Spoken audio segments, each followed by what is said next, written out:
नमः सिद्धेभ्यः। जय श्री ओम नमः सिद्धेभ्यः। जय श्री ओम नमः सिद्धेभ्यः। सर्वमंगलमांगल्यं सर्वकल्याणकारकं प्रधानं सर्वधर्माणां जैनं जयतु शासनम्। जैनं जयतु शासनम्।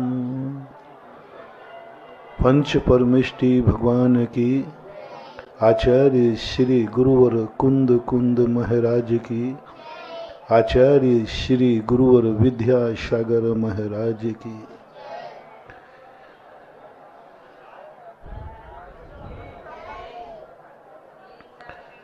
ये सारी की सारी दुनिया जो है, संसार है। संसार को प्रायः लोग बुरा कहते हैं,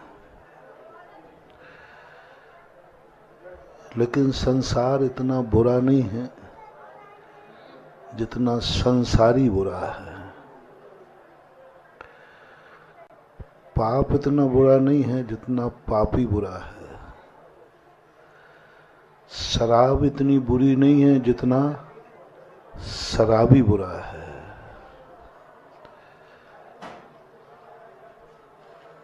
शराबी बुरा है, शराब इतनी बुरी नहीं है। जितने भी संसार में क्रोध आदि भाव हैं, ये क्रोध आदि भाव बुरे नहीं है, क्रोध ही बुरा है। संसार में जितनी बुराइयां हैं, ये बुराइयां इतनी बुरी नहीं हैं। इन बुराइयों को धारण करने वाला बुरा है। कहते हैं लोग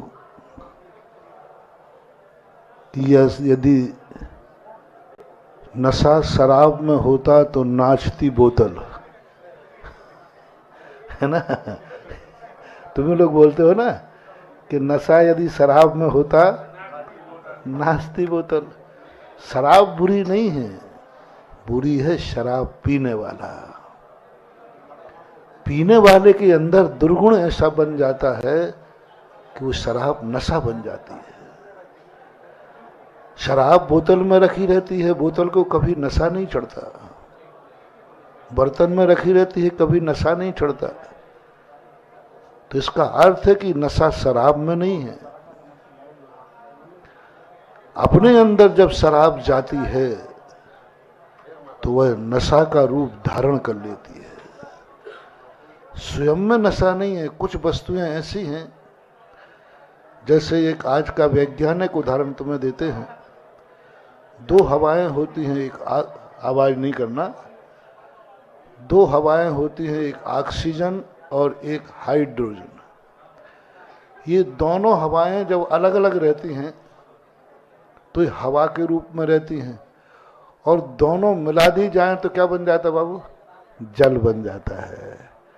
अब बोलो, ऑक्सीजन जल है, हाइड्रोजन जल है, कि दोनों को मिलाने के बाद जल है? बस ये है। बस समझ में आ गई। अब आपको आपकी भाषा में समझाओ तो समझ जाओगे। ऐसे ही शराब में नशा नहीं है। जब शराब पीने वाले से वो शराब मिल जाती है तो वो नशा बन जाता है। यदि शराब को और शराबी को दूर रखा जाए तो कभी शराब बुरी होगी ही नहीं। पाप और पापी को दूर रखा जाए तो कोई पाप होगा ही नहीं। अग्नि कभी जलाती नहीं है, अग्नि में ईंधन जाए तो जलाती है। अग्नि जलाती है, ये आरोप है कि अग्नि मुझे जला देती है। अरे अग्नि कहाँ जलाती है? ईंधन न डालो अग्नि में तो अग्नि क्या जलेगी? तो अग्नि को जलाने में अग्नि कारण है कि ईंधन भी कारण है? ईंधन ही कारण है।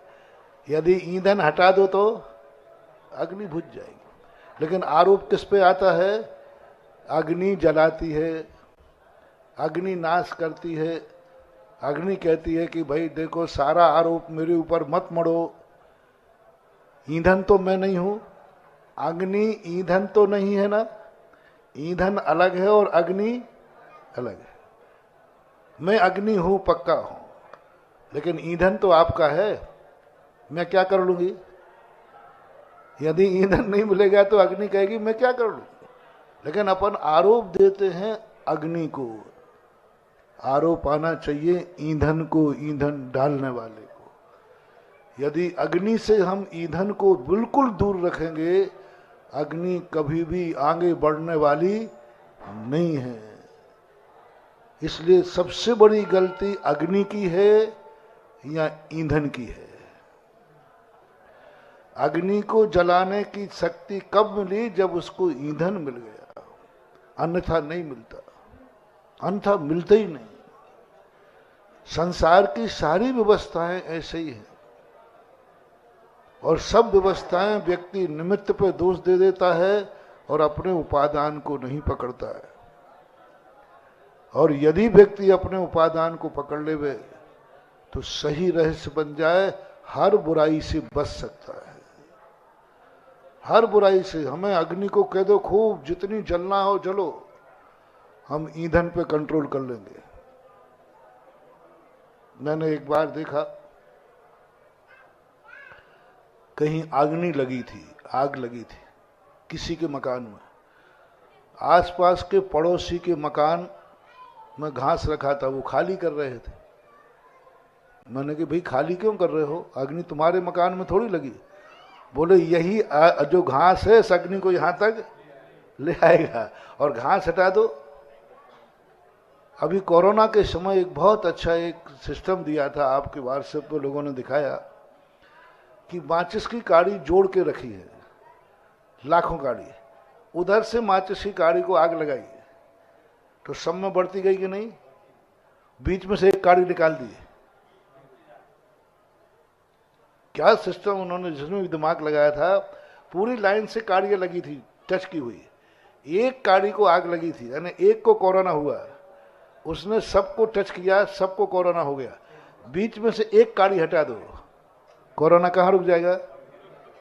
वहीं रुक जाएगा। इसी प्रकार से जहां कोरोना जिसको हुआ है उसको किसी से टच मत होने दो, कोरोना वहीं विराम हो जाएगा, रुक जाएगा। ये सिस्टम जब मैंने देखा तो मेरा बड़ा चिंतन हुआ। मैंने कहा यही तो सारी जिंदगी है, दुनिया है। हम अग्नि के ऊपर जाकर के घबराते हैं, अग्नि बहुत है, अग्नि बहुत है। नहीं, अग्नि के पास ईंधन नहीं है, ईंधन हमारे पास है। अब अग्नि को नहीं हटा सकते, लेकिन ईंधन तो हटा सकते हैं, और ईंधन हटा दिया जाए तो अग्नि बिल्कुल समाप्त हो जाए। ऐसा ही हमें शराब से कोई चिंता नहीं है। 12 वर्ष तक द्वारका के गड्ढों में शराब भरी रही, द्वारका का नाश नहीं हुआ। 12 वर्ष तक नेमिनाथ भगवान ने जब घोषणा की कि द्वारका का विनाश शराब से होगा, तो फिर क्या किया? वहां पर सब लोगों ने शराब के जितने भी आइटम थे वे सब जंगलों में फेंकवा दिए, और 12 साल तक वो गड्ढे शराब से भरे रहे। बताते हैं कि वस्तु जितनी सड़ती है शराब उतनी अच्छी बनती है, कुछ नहीं बिगड़ा। लेकिन 12 साल बाद लोगों ने पी लिया, पीते ही नशा चढ़ा और द्वारका को भस्म होना पड़ा। इसलिए शराब से मत डरो, शराबी को समझाओ। हम लोग प्रवचन शराब को दे रहे हैं कि शराबी को दे रहे हैं? हमें शराब को प्रवचन दे, हे शराब तू किसी के नशा मत चढ़ना, तो शराब कहेगी बाबा जी हमें क्यों दे रहे, आप पीने वाले को पकड़ो ना।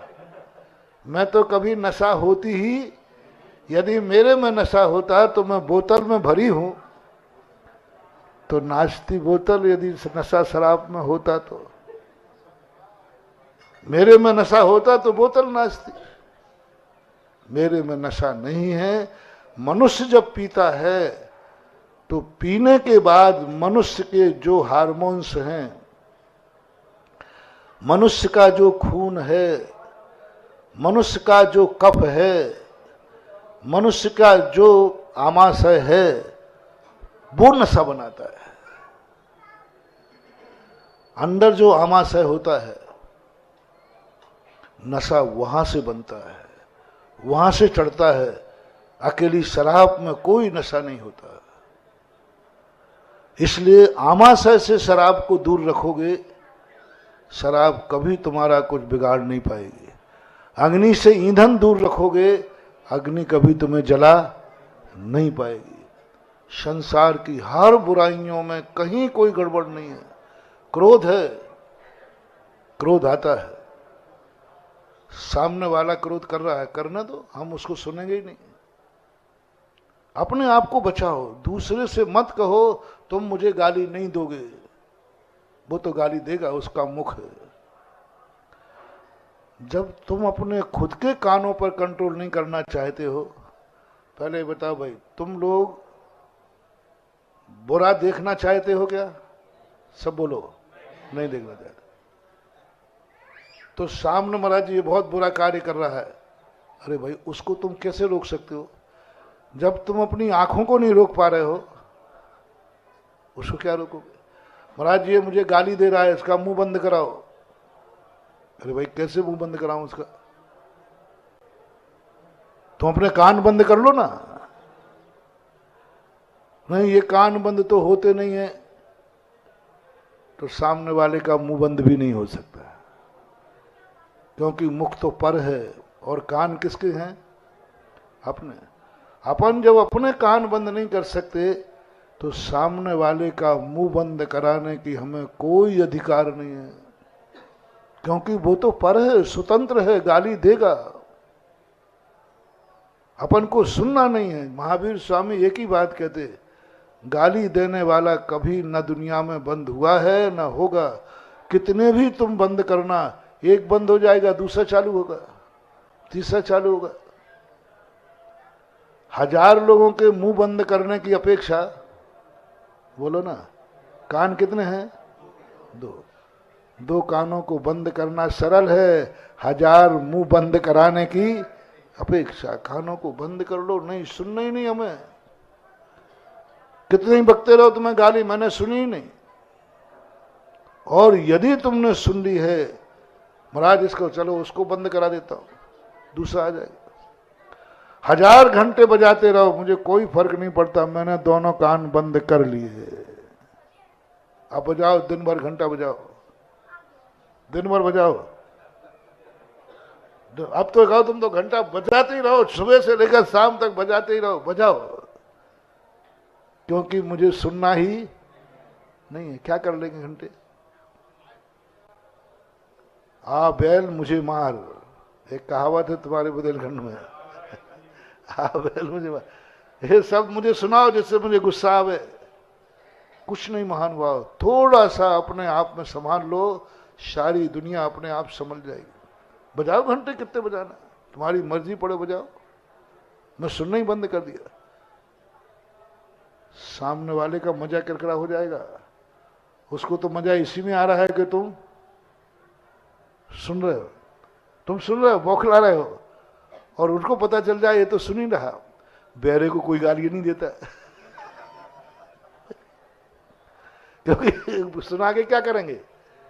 अपन को तो उसको बौखलाना, वो तो बौखलाने वाला है ही नहीं। अपन बहरे बन जाओ। अंधों को कोई अपना अच्छा बुरा नहीं दिखाता, अंधे बन जाओ। गूंगे से कोई बात नहीं करता, गाली देते समय भैया मुझे बोलना ही नहीं आता। देखो वो तुम्हें गाली दे रहा है, अब वो उसको बोलना आता, मुझे तो बोलना आते ही नहीं है। तो इतना सरल कार्य बन जाए। एक जंगल था, वो जंगल में एक ट्रक में कुल्हाड़ी भर के आई, कुल्हाड़ी। तो कुल्हाड़ियों को देखकर सारे पेड़, पेपर में आया था, मतलब कहानी थी जोक टाइप की, तो सारे पेड़ कांपने लगे कि ये कुल्हाड़ अभी उतरेंगे और सारे जंगल का सफाया कर देंगे। सब छोटे बच्चे जो पेड़ थे सब कांप रहे थे। एक बड़ा पेड़ था दादाजी का, हाँ, भोगा अपने वकील साहब जैसा। तो उसने कहा कि भाई क्यों कांप रहे आप लोग? अरे दादाजी आप देख नहीं रहे, ट्रक में कुल्हाड़ जा रहे हैं, कुल्हाड़ है, अब ये उतरेंगे वो पूरे जंगल को अब खाप कर देंगे। तो पेड़ बोला कि घबराओ मत, ये कुछ नहीं बिगाड़ पाएंगे। तो सबने कहा बुढ़े की तो मति सटिया गई है, कुल्हाड़ी किसका नहीं मिटा देंगे? बोले सुनो, जब तक इन कुल्हाड़ी को अपनी जात का कोई व्यक्ति बेंट नहीं बनेगा तब तक ये कुछ भी नहीं बिगाड़ पाएंगे। कुल्हाड़ी कितनों को काटेगी, लेकिन कोई अपना ही व्यक्ति, वो 2 फुट का होता ना दंड, बेंट, ये बेंट बनेगा तभी अपना नाश होगा। दूसरा व्यक्ति कभी अपना नाश कर ही नहीं सकता, अपना ही कोई व्यक्ति मिल जाएगा। जितने राजा महाराजाओं का नाश हुआ किससे हुआ? वही घर का भेदी, कोई ना कोई महानुभाव, अपना ही कोई व्यक्ति, अपना ही कोई व्यक्ति जो अपने पास है। सांप, बामी के सांप से उतना खतरा नहीं है, अपनी भुजाई ही सांप बन जाए तो आस्तीन का सांप बोलते ना, सबसे ज्यादा खतरा अपनी जिंदगी में। वृद्ध ने कहा कि नहीं घबराओ मत, अपना ही बेंट कोई ना कोई बनेगा तब स्वाहा होगा।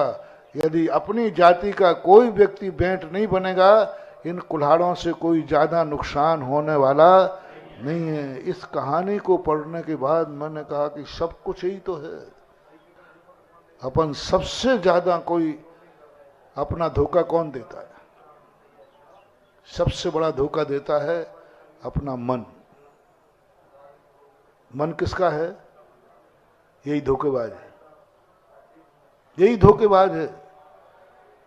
अपन इससे जो काम कराना चाहें ये तो वो तो करता नहीं है, दूसरे उल्टे सीधे काम करेगा जो मुझे पसंद भी नहीं है।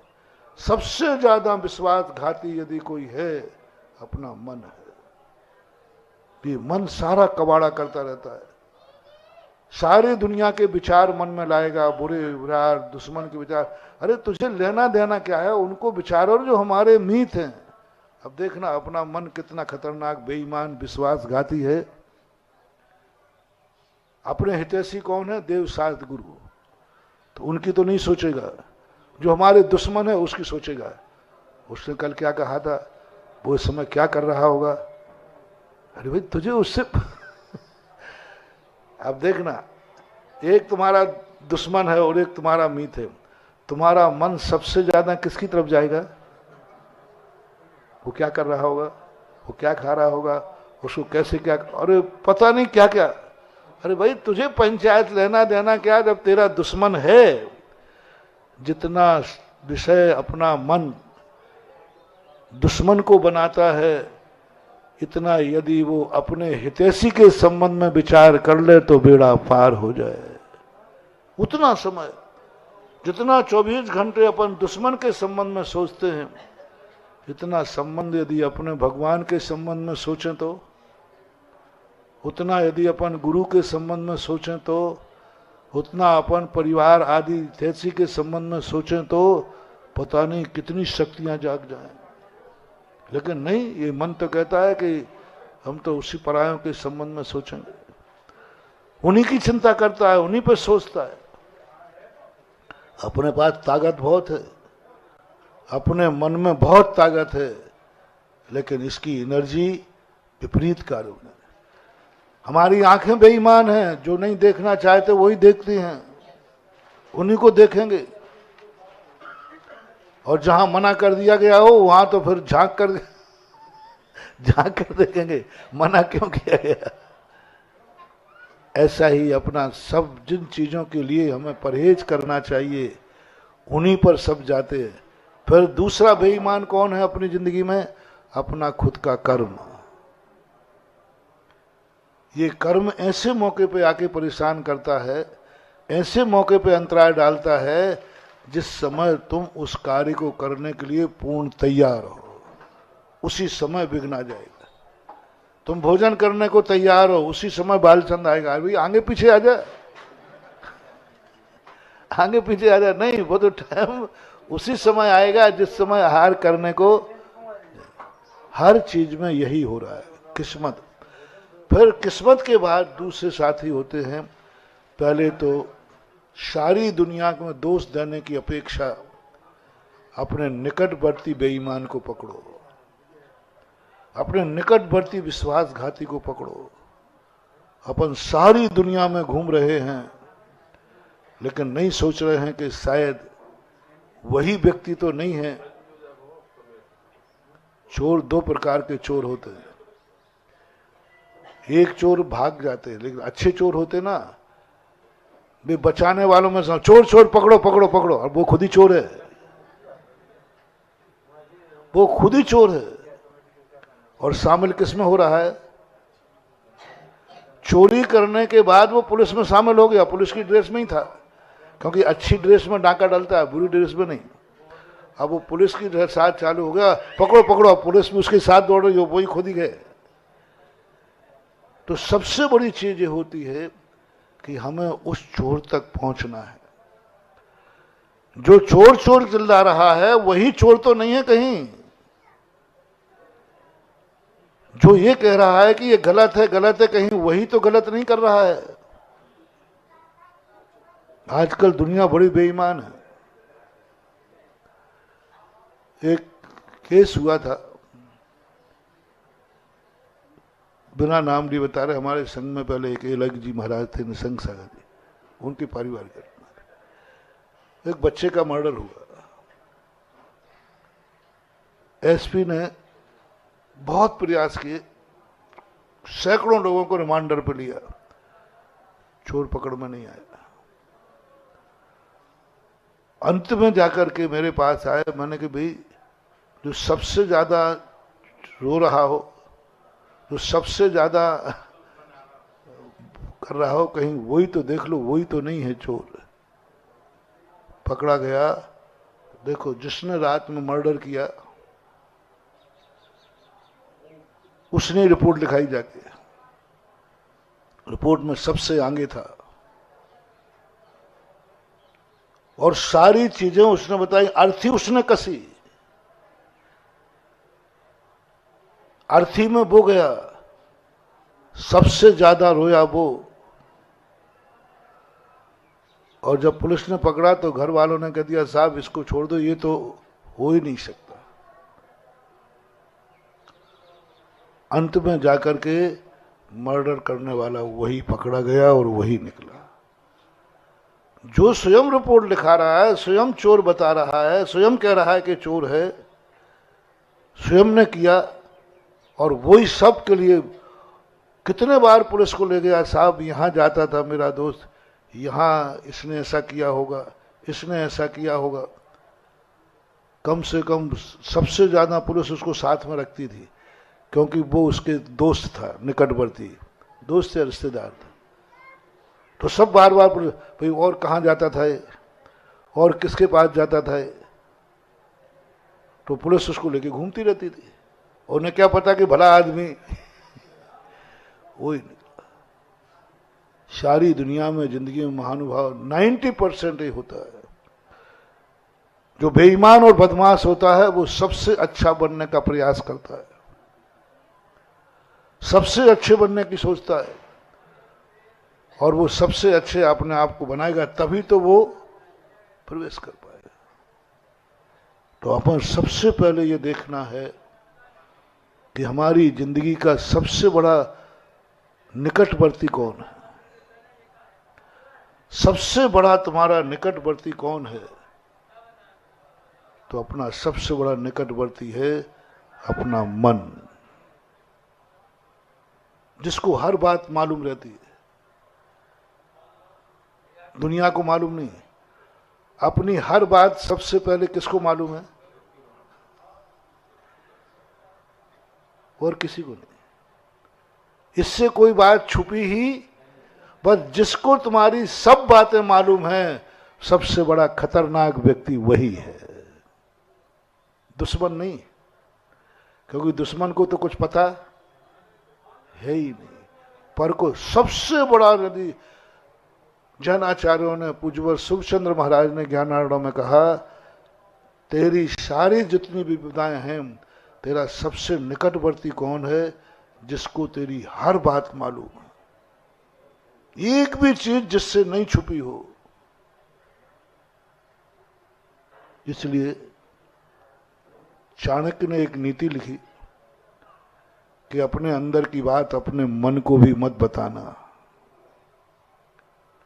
राजा से कहा है, राजनीति में लिखा उन्होंने, राजा को कहा, राजा अपने अंदर की बात मन को न बताए, ये मन ही विश्वासघाती है, यही तुम्हारा कबाड़ा कर देगा। मन को भी नहीं बताए।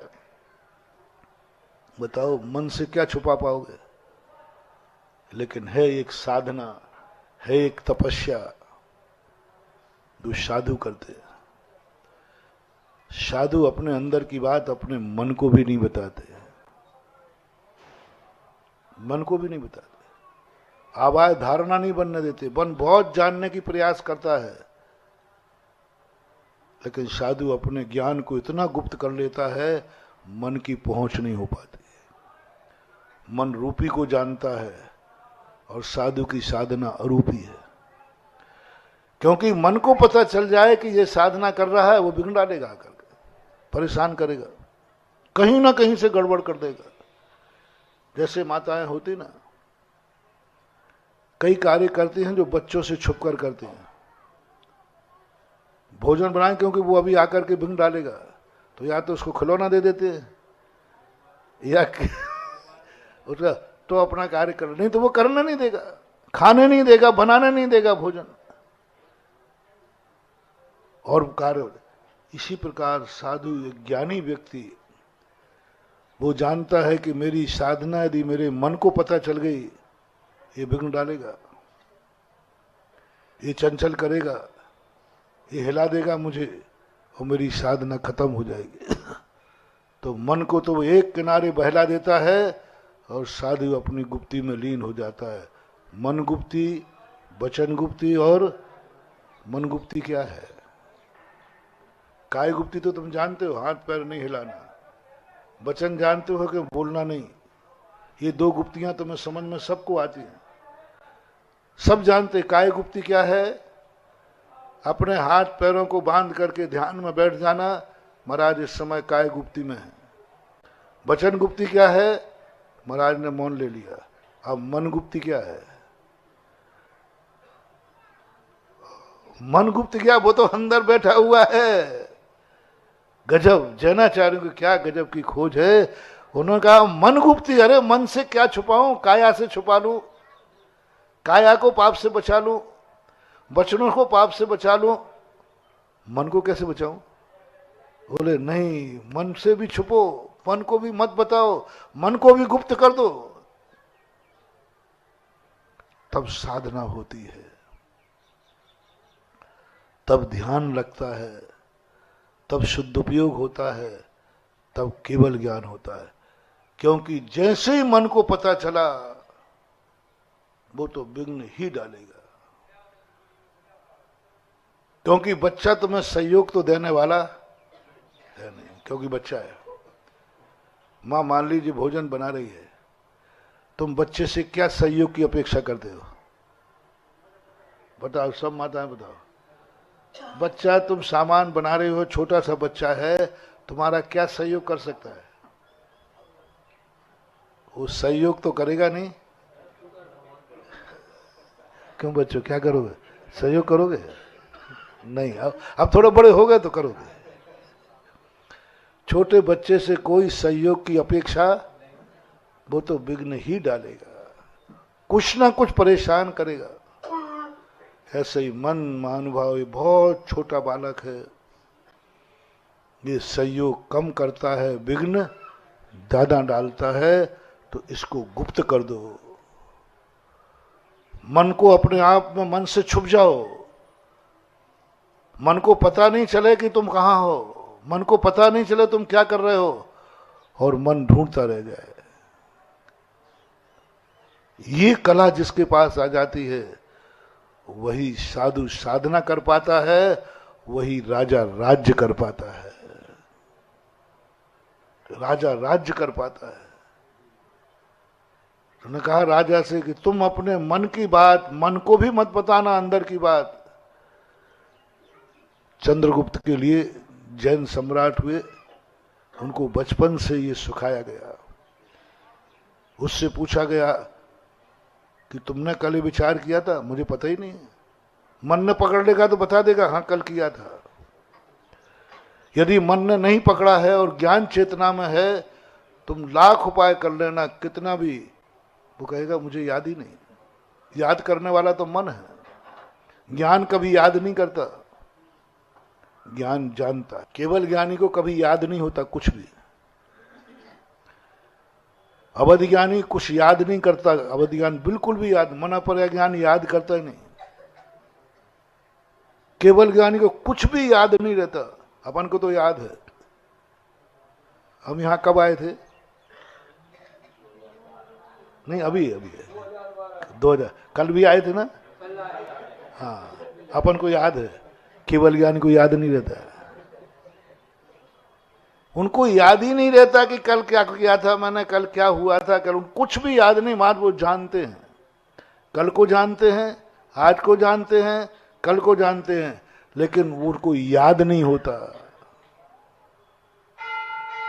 ज्ञान कभी याद नहीं करता। ज्ञान याद कब करता है? जब मन साथ हो, इंद्रियां साथ हो। अवग्रह हिया आभाय धारणा, धारणा जो है वह मन वचन काय से होती है। कि बाजा बज रहा है, इसका अर्थ कुछ ना कुछ है। वो एक रमतुला होता ना पहले, रमतुला, तो रमतुला दूल्हे को नहीं सुनाया जाता था। वो एक तुम्हारे यहाँ छोटी सी कहानी है, बौरी बहू कबे बजे रमतुला, मोहे देखना है दूल्हा।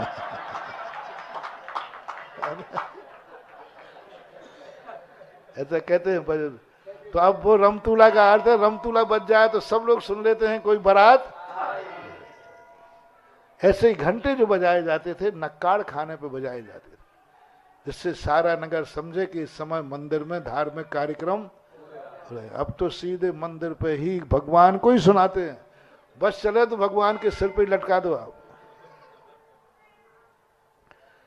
मंदिरों के अंदर जो है मंगल स्वरूप कहे गए, लेकिन मंदिर के अंदर नहीं लगना चाहिए।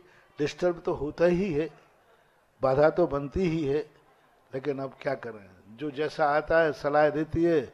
और जाखलोन वाले बेचारे सीधे साधे हैं, सबकी बात मान जाते हैं। तो ऐसी स्थिति में अपना प्रसंग चल रहा है। कौन बाधक बन रहा है? अपना ही है। पड़ोसी का घंटा तो नहीं बन रहा ना, अपने ही हाथ का लगाया हुआ घंटा हमारे लिए ही बाधक। बस अपनी जिंदगी में उस व्यक्ति को खोज लो जिसको तुम्हारी हर चीज मालूम है। जिसने भी ये कहा होगा, बहुत फिलोसोफर रहा होगा। किसको दोष दे रहे हैं हम? शराब को। शराब बुरी हो ही नहीं सकती। वो तो एक परिवर्तन है, परिणमन है।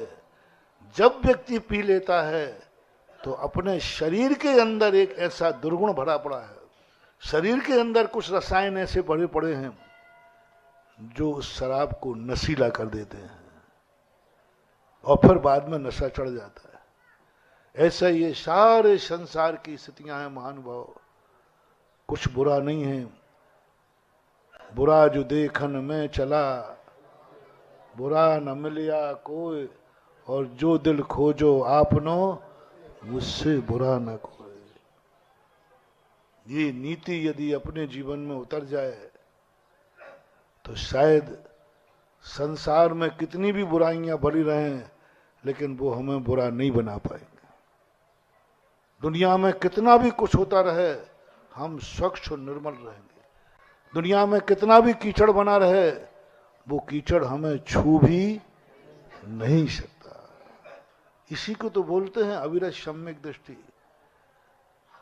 जल से भिन्न कमल है, कादे में हेम अमल है। तुम इन संसार के कीचड़ को हटाने का प्रयास मत करो।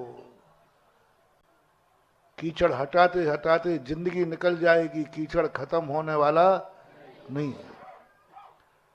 शराब को हटाने का प्रयास मत करो। शराब हटाते हटाते हटाते हटाते वही शराब तुम्हारी नाश हो जाएगी। जैसे द्वारिका से शराब फेंकी गई थी, काश सारे द्वारकावासी शराब का त्याग कर देते तो। लेकिन वहां कोई महाराज जी नहीं होंगे हमारे जैसे, वहां जैसे गड़बड़ हो गया। नहीं तो क्यापन क्या कहते, महाराज होते तो क्या कहते, अरे भाई शराब क्या फेंकते हो, जंगल में फेंक दो, वहां जाके लोग पी लेंगे। अच्छा है कि अपन सब लोग शराब पीने का त्याग कर दें, न रहेगा बांस न बजेगी। आप भरी रहना तो शराब का समुद्र बना रहे। एक शराब का समुद्र है जिसे वारुण समुद्र बोलते हैं, शराब का ही समुद्र है, पूरी शराब का समुद्र है पूरा। लेकिन वो किसी को नहीं चढ़ता, क्योंकि वहां के लोग पीते ही नहीं है, भोग भूमिया है, पीते नहीं है, किसी को आज तक नशा नहीं था, और समुद्र शराब का है। तो यदि ये नियम हो जाता कि भाई शराब का त्याग करें, इसलिए हम लोग कभी भी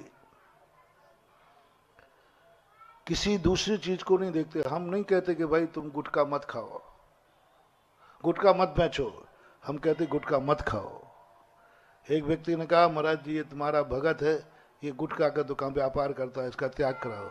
मैंने कहा मैं तो नहीं कराऊंगा, तुम खाने का त्याग करो। महाराज वो बेचेगा नहीं तो खाऊंगा नहीं, वो नहीं बेचेगा दूसरा बेचेगा। मैंने उससे बात कर ली, मैंने कहा भाई तू छोड़ गुटखा, तेरे कारण मुझे बहुत सुनना पड़ता है। कि महाराज बेच दूंगा। वो जो भी गुटखा हो 8 करोड़ रुपए में बिक रहा है, उसका टाइटल होता है कुछ भी, वो 8 करोड़। महाराज मैं बेच दूंगा। कौन ले रहा है? मांसाहारी था वो व्यक्ति, मांसाहारी व्यक्ति था। अब मैं पूछता हूं, गुटखा तो बिकेगा, गुटखा तो बिकेगा। अब बेचेगा वो जो मांसाहारी है। अब वो गुटखा बेचने का पाप करेगा, साथ में उससे जो पैसा आएगा उससे मांसाहार करेगा। थोड़ा माइंड वॉशिंग करके सोचना। वो मांसाहारी है, जितना पैसा कमाएगा उतने मुर्गे कटेंगे, मछली कटेंगी, बकरे कटेंगे, सब कटेंगे, पैसा आएगा तो कटेंगे। एक पाप तो हो ही रहा, दूसरा ये होगा, इतनी हिंसा होगी और वो ले लेगा तो। और जो पहला वाला बेच रहा है वह गुटखे की कमाई से गौशाला खोलेगा, दान देगा, कभी पाप कार्य में जाएगा ही नहीं। बहुत बड़ा दान देने के दानी है, बहुत बड़ा दान देगा। गौशालाएं खुलवा लो, जो चाहे खुलवा लो। अब बोलो भाई क्या करें? वकील साहब हम तो फंसेंगे नहीं, हम तुम्हें लोगों को फंसाएंगे। मैंने सबसे बुला के पूछा, मैंने कि भाई मेरे भगत ने कह दिया है कि मैं गुटखा बेचना बंद कर दूंगा, लेकिन ये कंपनी उधर जा रही है, कंपनी ना जाए वो खोल लेगा। अब क्या करना चाहिए? अब क्या करना चाहिए? वहां बकरे मुर्गे कटेंगे, कितने जीवों की हिंसा होगी। इसलिए महावीर ने कहा कि तुम लोग इस चक्कर में मत पड़ो, कौन बेच रहा है कौन नहीं बेच रहा है। तुम तो अपने भक्तों को नियम दो कि अपन को गुटखा नहीं खाना है। जब पूरा नगर गुटखा खाना छोड़ देगा तो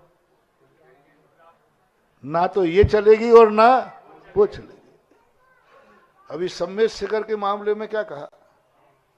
यही कहा, तुम कह रहे महाराज दुकानें नीचे लाओ, नहीं ला सकता, कोई नहीं ला सकता। फुटपाथियों को कोई मना कर पाया आज तक? आपके ललितपुर में देखो, फुटपाथी में सुबह आते हैं, सब्जी का फड़ बिछाते, कोई नहीं हटा पाया आज तक, कितने ही कानून बन जाए। आज सम्मेद शिखर से तुम कितना भी प्रयास कर लेना, दुकानदारों को नीचे नहीं ला पाओगे।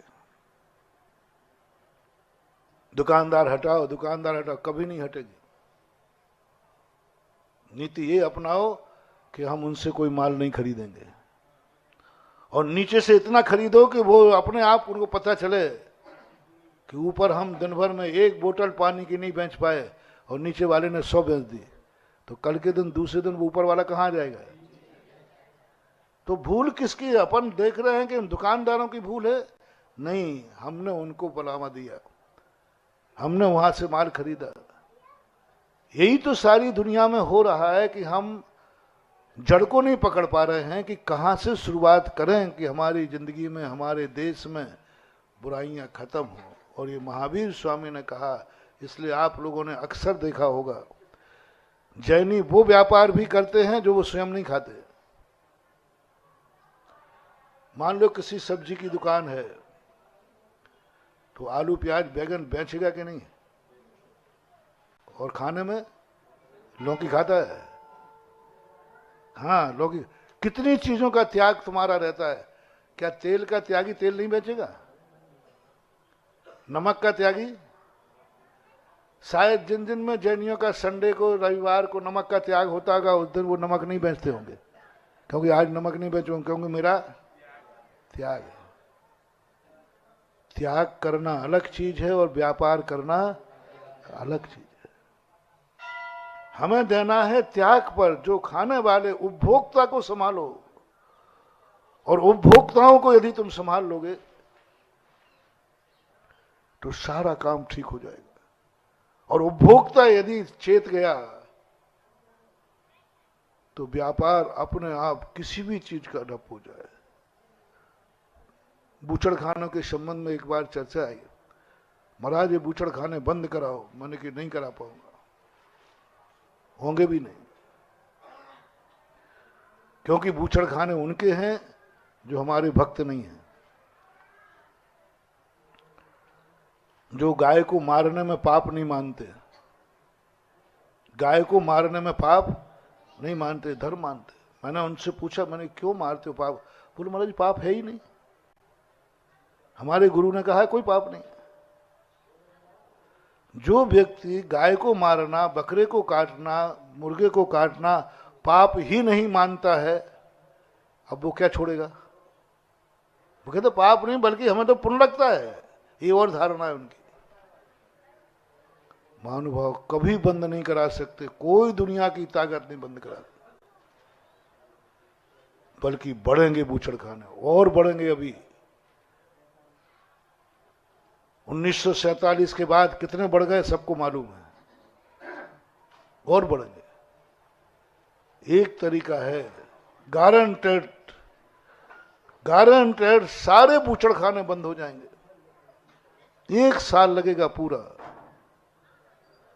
क्योंकि बूचड़ खानों में जो गाय कटती है, पशु कटते हैं, वे उन कसाईयों के होते ही नहीं है, वो तो सब हम हिंदुओं के पास है। गाय सबसे ज्यादा किनके मिलेगी?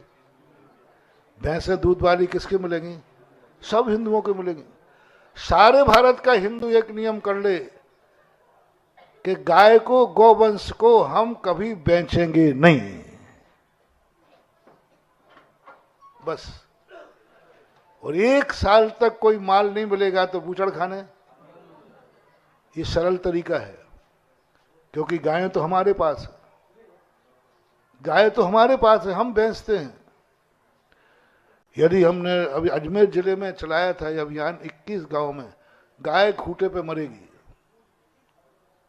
21 गांव वालों को नियम दिलाया था। वहां गाय अपने नगर सीमा के बाहर, जिस गाय को जन्म दिया है, जो गाय नगर सीमा पर जन्मेगी उसकी मौत भी नगर सीमा पर ही होगी, कोई बेचेगा नहीं। व्यक्तिगत नियम दिलाए थे, गाय दूध देने के बाद बेचोगे नहीं, वहीं मरेगी। तुम्हारे पास खाने को नहीं है, कोई बात नहीं, वो भी नहीं खाएगी। तुम भूखे रहोगे, गाय भी भूखी रहेगी, लेकिन मरेगी यहीं। गांव वालों ने नियम ले लिए। लोग हर दिन वहां कसाई घूमते रहते थे खरीदने के लिए। उस दिन के बाद वहां कसाई नहीं आया, क्योंकि गाय किसी को। तो ये तरीके से यदि अपन चलते हैं, गाय अपने पास है, हिंदुओं के पास है, और हिंदुओं की मां है। हिंदू उसे मां मानते हैं, भगवान मानते हैं, और वो उनके पास कैसे पहुंच जाती है? हमारी मां है। तो सारे भारत के हिंदू बैठकर एक नियम ले लें, हम गाय को कभी बेचेंगे नहीं, गायें बूचड़ खाने में बंद साल भर के अंदर हो जाएंगी, लेकिन हम कहते बूचड़ खाने बंद कराओ, और गायें कौन दे रहा है? हम दे रहे। इसलिए आचार्य श्री ने दूसरा तरीका यही कहा कि देखो, हम बूचड़ खाने तो बंद करा नहीं सकते, सरकार की नीतियां हैं। बस एक ही तरीका है, बूचड़ खाने वाले जाने वाला माल गौशालाओं में पैक कर दो। जितनी गौशालाएं बना सको गौशालाएं खोलो, जितनी गौशालाएं बना सको उतनी गौशालाएं खोलो। हम गौशाला नहीं खोल रहे हैं, हम बूचड़ खाने बंद कराने का तरीका बता रहे हैं। क्योंकि सारी गायें यदि गौशाला में चली जाएंगी तो बूचड़ खाने अपने आप, ये तरीका है, रॉ मटेरियल को रोको। और आज हम रॉ मटेरियल को तो स्वयं बेच रहे हैं, वो लोग बेच रहे हैं जो बूचड़ खाने के विरोध में हैं। वे दूध नहीं देती है गाय तो बेच करके आ जाते हैं। कौन? जो बूचड़ खाने के विरोधी हैं, जो बूचड़ खाने का निषेध कर रहे हैं। उनके गाय जब दूध देना बंद कर देती है, वे नौकर को कह दे बेचा 500 रुपया में, चल ले जा, पैसा नहीं तो वैसे ही छोड़ देते हैं। जैन दर्शन में बकरी का दूध को अच्छा क्यों नहीं कहा? मैंने बहुत सर्वे किया, सबसे शुद्ध दूध होता है बकरी का, गाय से भी ज्यादा शुद्ध है। क्योंकि गाय तो कुछ गंदगी खा ही लेती है, गाय तो कुछ गंदगी खा लेती है, बकरी कभी गंदगी नहीं खाती है, कभी गंदगी नहीं, पत्ती के अलावा कुछ खाती, कोई गंदगी नहीं खाती। वो कभी गंदे नाली का पानी नहीं पीती। कौन? बकरी। सबसे शुद्ध दूध है। फिर जैनी और जैनी महाराज बकरी का दूध क्यों नहीं लेते? शेखावाटी में था तब, वहां पर लोगों के यहां बकरियां थी। मैंने कहा भाई बकरियां थी तो ये तुम्हारी बकरियां बकरियां ही बकरियां जन्म देती हैं कि बकरा भी देते हैं? बोले बकरा भी देते। मैंने कहा बकरा कहाँ गया? बोले महाराज वो तो हम नौकर कहते तो बाजार में बेच आता है। और मैंने कहा महावीर स्वामी ने कहा बकरी का दूध नहीं लेना, क्योंकि बकरी का बकरा नियम से कटेगा ही कटेगा, और किसी काम में वो आएगा नहीं। नियम से कटना ही है उसको, दूसरा काम होता नहीं बकरे का। बकरे बनते ही वही हैं जिनका अंत, कहते ना बकरे की अम्मा कब तक खैर मनाएगी, आएगी आएगी। इसलिए ये जैन दर्शन का सोच बहुत बड़ा सोच था। नहीं तो शुद्ध दूध है, उसमें कोई दिक्कत वाली बात नहीं। तो आज अपन को किसी भी चीज पर जाना है तो अपन को मूल स्रोत पकड़ना चाहिए, और मूल स्थिति यदि अपन को पकड़ में आ गई तो अपन बहुत कुछ कर सकते हैं, बहुत कुछ अपने जीवन का सुधार भी कर सकते हैं। इसलिए आज संसार बुरा है कि अपन बुरे हैं? शराब बुरी है शराब में नशा है कि अपने आप में नशा है? नशा है। बस ये दृष्टिकोण अपना। और इसमें सबसे बुरा करने वाला कौन है? अपना सबसे बड़ा निकटवर्ती है मन। यही सबसे ज्यादा कर्म बंद कराता है, सब कुछ कराता है। तो मन को पकड़ो, और फिर ऊपर हो तो घर में कोई गड़बड़ करने वाला है तो पड़ोसी नहीं हुआ, घर का कोई भाई है। और घर के मोहल्ले की बात करना हो तो मोहल्ले का कोई भाई है, नगर का हो तो नगर का कोई ना कोई निकटवर्ती ही पाया जाएगा, जिससे हमारा वही कुल्हाड़ी का बैठ हुआ ना, कोई अपने चारों तरफ घूम रहा है जो कि तुम्हारे लिए खुद का परेशानी कारण बन रहा है, जिसकी हर हरकत तुम्हारे उसको मालूम रहती है। यदि ऐसा अपना सोच बन जाए कि अपन ऐसी चीजों को विचार करें जो जगत में मात ज्ञान का विषय बने, ध्यान का विषय बने, तो जरूर अपनी स्थितियां बहुत बन सकती हैं। समय आपका हो रहा है, क्योंकि आज उस क्षेत्र पर जा रहा हूं जो विश्व का प्रथम क्षेत्र है। बोले मुनि पुंगव सुधाता जी महाराज की। जाने का भाव बना रहा हूं अब। और जाखलोन की जो स्थिति है, जाखलोन वाले, तुम्हारा सौभाग्य है कि ऐसे क्षेत्र के तुम प्रवेश द्वार पर बैठे हो। इसलिए थोड़ा अच्छे काम करो, अपने आपसी के राग द्वेष करने में समय व्यतीत मत करो, अपने भाग को सराहो।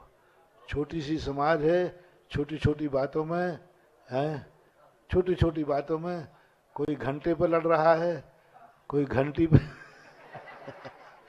हाँ, खोदो पहाड़ और निकले। हाँ, यहाँ की समाज इतनी सीधी समाज है, इतनी सीधी समाज, भोली भोली भोली समाज है, भोली। और भोली समाज को मालूम क्या कहते हैं बुंदेलखंड में? मूसरचंद। भोली समाज का दूसरा नाम क्या है? अब मूसरचंद का अर्थ क्या है मालूम? भोला समाज तो अच्छी लग रही है। हाँ महाराज जी, बहुत अच्छी बात कही। भोली समाज है, भोली। तो महाराज प्रशंसा कर रहे हैं। अब भोली समाज का अर्थ बताओ क्या हुआ? और मूसरचंद का अर्थ क्या है? व्यर्थ का, कोई प्याज के छिलके हैं, कुछ नहीं, सब अच्छे मन के हैं, सब अच्छे बात के हैं। बस उसने कहता है ये घड़ी यहाँ क्यों रखी? बस खत्म बात है। इतनी सी बात है। थोड़ा अनुकूल बनाएं, बहुत अच्छे कार्य करें और बहुत अच्छे देवगढ़ की शान बने कि आज देवगढ़ के पास में चांदपुर जहां शांतोदय है। हाँ, 2-2 तीर्थ क्षेत्रों का प्रवेश द्वार है। आज 7 दिन के 7 मंडल बना दिए हैं देवोदय तीर्थ क्षेत्र के। तुम्हारे लिए तो और ना तो बस लगना, हर लगना ना फटकरी। हाँ, सामने से गाड़ी आना है, बैठना है और आके उतर जाना है। तो बहुत अच्छे हैं। कम से कम 5-5 लोग, 30 घर थे, 4-4, 5-5 लोगों ने प्रति हफ्ते में 1 दिन जाने का नियम लिया है। वो कल से ही शुरू करें। हाँ, कल के दिन वालों को हम पूछेंगे जाखलोन के आए कि नहीं। और यहाँ का भी जो तुम विकास कर रहे हो बहुत अच्छा। आज देखो, थोड़ा सा मन अच्छा होता है तो सब अच्छा हो जाता है। और सबकी कल मीटिंग के बाद सबके मन अच्छे हो गए। कोई कहते महाराज जी वो पैसा नहीं दे रहा, वो सबने कहा आज ही लो, आज ही दो, करो काम। सबके अच्छे मन थे। और आज देखो, एक छोटा सा धर्मशाला का प्लाट था और आज वो धर्मशाला का प्लाट, ओम सुने, वो प्लाट आजू बाजू मकान आ रहे थे तो इतने खुश हुए। पहले थोड़ा सा मांग रहे थे, कमेटी कह रही थी थोड़ा सा कोना दे दो। उन्होंने कहा कोना क्यों, जरूरत है तो मेरा पूरा मकान दे दूंगा। जय हो। इतने उत्साह के साथ खड़े होकर कहा, क्या नाम था उनका, अखिलेश जी ने खड़े होकर कहा कि नहीं महाराज जी, आप तो बोलो पूरा मकान दे देंगे, जितना चाहिए उतना देंगे हम। तो ये भाव आ गए। और दूसरा वकील साहब को लिए कहते, अब वकील साहब से कोई पंगा बोल लेता नहीं, क्योंकि वकील साहब दुनिया में बड़े खतरनाक होते हैं और मुझे सबसे अच्छे वकील ही लगते हैं। उन्होंने कहा कि महाराज जी क्या बात, आप एक कमरा उनका पड़ा, उन्होंने भी कह दिया मेरा समर्पण है, धर्मशाला अच्छी बनाओ। पुरानी उगावरी करने वाले इनको देना था, आचार्य से आए थे, उन्होंने कहा मैं अपना सारा पैसा धर्मशाला शुरू करते ही मैं जिस दिन कहो उसी दिन दे दूंगा। मैंने कब दे दोगे? बोले आज ही लाऊं। ऐसा देखो, सब अच्छे मन से। और दान देते समय कभी ये नहीं सोचना कि हम दान किसको दे रहे हैं। अपना दान अपन देव साध गुरु के निमित्त से दे रहे हैं। जैसे किसान खेत में बीज बोते समय नहीं सोचता है, वो तो ये सोचता है बीज बोएंगे तो फसल, ऐसे ही दान देते समय अपना ये मत सोचना अभी हमारी कमेटी पक्ष की नहीं इसलिए नहीं दूंगा। काय को पाप लाद रहे, काय को पाप लाद। अपन को देना है तो अपना तो कर्जा उतारो, जो करना है कमेटी जाने, उनके काम जाने, अपने ऊपर कर्जा नहीं रखना। दान बोलने के बाद अपन को कभी एक दिन भी अपने ऊपर रहता है तो एक रात भी निर्माल का दोष लगता है।